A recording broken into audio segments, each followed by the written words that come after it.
সালাতে দোয়া কবুল হয়। সালাতে দোয়া কবুলের 3 জায়গা। একটা হচ্ছে তাকবীরে তাহরিমার পরে আমরা সানা পড়ি না, আমরা তো একটা পড়ি। আল্লাহর হাবিব সুন্নাহ এবং নফল নামাজে আরো পড়তেন সানা, ওই দোয়া কবুল হয়। 2 নম্বর জায়গা সালাতে সেজদায় পড়ে দোয়া করলে কবুল হয়। আকরাবু মা ইয়াকুনুল আবদু মির রাব্বিহি ওয়া হুয়া সাজিদ ফাকসিরু ফিহি দুআ। বান্দা যখন সেজদায় লুটিয়ে পড়ে, বান্দা আল্লাহর সবচেয়ে কাছে চলে যায়। কিন্তু বিশ্বনবী বলে, সেজদাটা তোমার রবের কুদরতি পায়ের উপরে পড়েছে। সেজদায় পড়ে দোয়া করেন। সালাম ফিরানোর আগে বিশ্বনবী দোয়া করতেন, লা ইউসাল্লিমান্না আহাদুকুম হাত্তা ইয়াতাআওয়াযা মিন আরবা'a।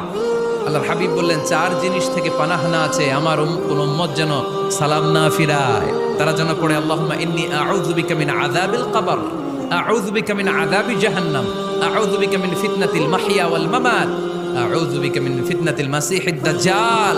আল্লাহ কবরের আযাব থেকে বাঁচাও, আল্লাহ জাহান্নামের আগুন থেকে বাঁচাও, আল্লাহ জীবন